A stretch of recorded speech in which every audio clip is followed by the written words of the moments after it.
Hello and welcome to module number 4. Here we're going to look at behavior. Now, we know that behavior, we could have an entire class on behavior, right? We could have multiple courses on behavior in a graduate program. But for this class, I just wanted to focus on a behavior plan and a pretty simple way of developing a behavior plan so that you kind of have that tool in your back pocket if you have a kiddo that's struggling with behaviors in the classroom. And so you will see in module number 4, you've got some instructional material you're going to look at first. And then if you go to behavior plan activity information, what we're going to see there is just some information on the behavior plan itself. There's going to be a template that you can learn more about, some tiered practices that we're going to see. Then there's a really good video from Tazin on identifying the target behavior. And this is so critical for us to understand how to identify that target behavior and really identify what is contributing to that behavior, and then allowing us to get some information on how can we remedy, how can we change that behavior. Okay, so there's a brief 3-minute video on identifying the target behavior that I want you to take a look at from Tazin. This is a really good resource within the state of Kansas that's funded by the Kansas Department of Ed. Has a lot of great behavior information out there on their website. This is just one tool that they have available, but I really encourage you to take a look at that. After you've watched that video on identifying the target behavior, you want to go back to Module 4 and then take a look at the case studies that you can choose from. So we'll look at them here briefly.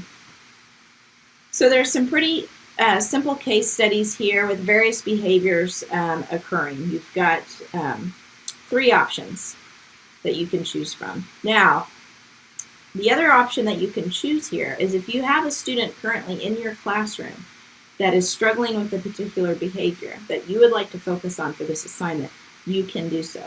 If at any time during this course you think, gosh, I could apply this activity or this assignment to something already going on in my classroom, kill 2 birds with 1 stone, but it also gets you applying it right in the real world and something that's happening in your classroom, always come to me with that request and we can talk about it. This is one of the times where you're going to be able to do this is on the behavior plan.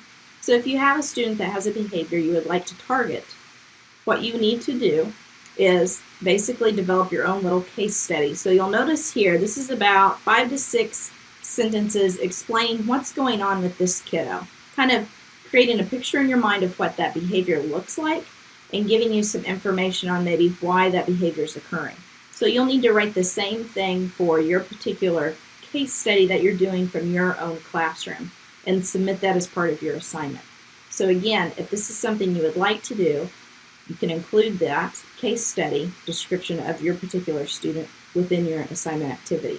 If you have questions about that, or you think, gosh, I'm dealing with this in my classroom, I'm not sure if this is a good behavior to target, email me, send me kind of some background information on it, and we can look at it together and decide if that's a good option. So once you select your case study, you're going to want to go back to Module 4 and take a look at the behavior template. This is a Word document that you can use to complete your behavior plan. Okay, so you'll have information in there. Either write down the number of the case study that you're doing and describe, or if you're choosing one in your classroom, describe that student for me so I get a good picture in my mind of what that behavior looks like. And then you're going to walk through those questions that you saw in that first video, defining the target behavior.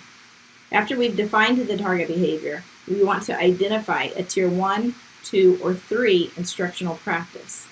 Okay, there's a template that you can look at that has lots of different options that fall under Tier 1, 2, or 3 that you can choose depending on what behavior you're looking at. Talk about what kind of data collection you're going to do, how frequently you're going to collect it, how long are you going to collect that data. Okay, and so that gives us an idea of a behavior plan in terms of kind of the data we're going to collect to give us more information about that behavior. If we look at those tiered practices, I want to look at that just briefly here with you. And this is tiered practices for behavior, social, and emotional learning. And this is from the MTSS system within Kansas. So some of you will be very familiar with this. Okay, so you can select one of these. It gives you an examples and non-examples, which you can also use to help build that behavior plan that you're writing for the module activity. And then once you have completed that, you fill out the template and you submit it underneath the behavior plan activity submit here. Again, don't forget, I'm always glad to give feedback. Make sure you send me your draft. Give me at least 24 hours to take a look at it and give you feedback if you would like to do so. And we can just make sure you're on the right track.